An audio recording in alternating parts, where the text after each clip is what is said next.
Assalamualaikum warahmatullahi wabarakatuh. Innal hamdalillah nahmaduhu wa nasta'inuhu wa nastaghfiruh wa na'udzu billahi min syururi anfusina wa min sayyiati a'malina. May yahdihillahu fala mudilla lahu wa may yudlilhu fala hadiya lahu. Asyhadu an la ilaha illallah wa asyhadu anna Muhammadar Rasulullah.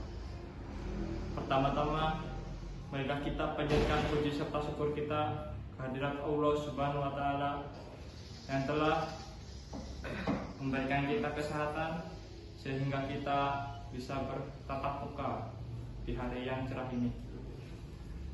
Salawat serta salam marilah kita junjungkan kepada Nabi kita, Nabi besar kita, Nabi Muhammad SAW, yang telah mana membawakan ajaran Islam dari zaman jahiliyah hingga Islamnya sampai kita bisa menikmati kejayaan Islam sampai saat ini. Duduknya saat di sini akan mengerjakan tugas dari mata kuliah Ulumul Quran yang pertama ayat muhkamat dan ayat mustasabihat. Apa sih ayat muhkamat dan ayat mustasabihat itu? Ayat muhkamat adalah ayat yang sudah jelas, sudah benar-benar jelas di dalam Al-Quran.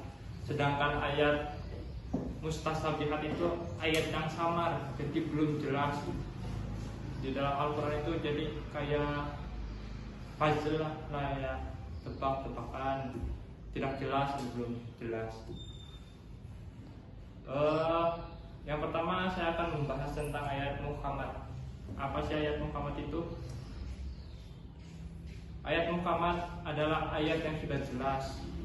Contohnya dari Al-Quran surat An-Nur ayat 2 yang bacaannya A'udzu billahi minasyaitonir rajim. Bismillahirrahmanirrahim. Az-zaniyatu waz-zani wajlidu kulla wahidin minhuma mi'ata jaldah.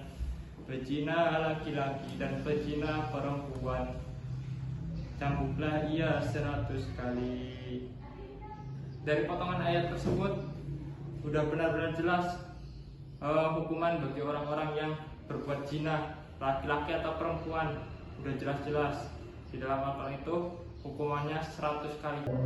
Ya, jadi hukuman buat pezina laki-laki maupun perempuan sudah jelas di dalam Al-Quran di ayat muhkamat, yaitu 100 kali cambukan. Jadi ayat muhkamat itu sudah jelas.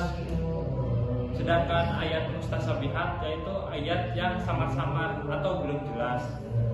Contohnya Ar-Rahmanu 'alal arsy istawa. Allah duduk di atas kursi. Bagi orang-orang awam pasti berpikiran, apa sih yang dimaksud dalam Al-Quran Allah duduk di atas kursi? Nah, orang awam itu pasti menanyakan kepada para ulama, para alim. Dan para ulama itu ada terbagi 3 kelompok. Yang pertama ada kelompok takwid, yaitu kelompok yang berserah diri. Jadi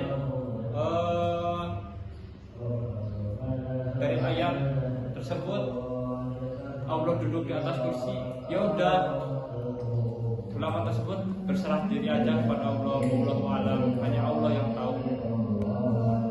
Terus yang kedua ada kelompok takwil, yaitu kelompok yang menginterpretasikan. Contohnya Allah duduk di atas kursi itu bukan berarti Allah duduk di atas kursi, bukan, yaitu yang arti sebenarnya yaitu Allah berkuasa.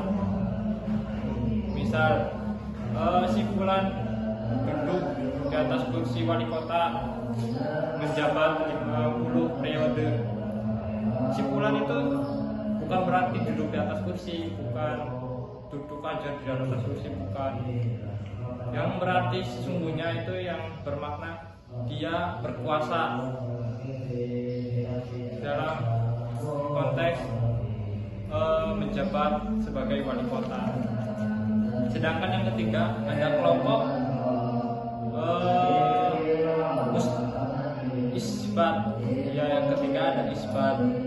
Apa sih isbat itu? Yaitu menetapkan suatu sifat, yaitu yang disebut istiwa, dan dia tidak tahu apa istiwa itu. Itu yang ketiga yang disebut isbat. Jadi buat menjelaskan tentang ayat mustasabihat itu ulama menjadi tiga. Yang pertama tadi apa? Tafwid. Yang kedua ada takwil. Terus yang ketiga ada isbat. Ya, sekian dari saya, kurang lebihnya mohon maaf. Bila ada kesalahan itu datangnya dari saya sendiri, dan sedangkan bila ada yang bisa diambil ilmunya itu datangnya dari Allah. Ya, sekian dari saya. Wassalamualaikum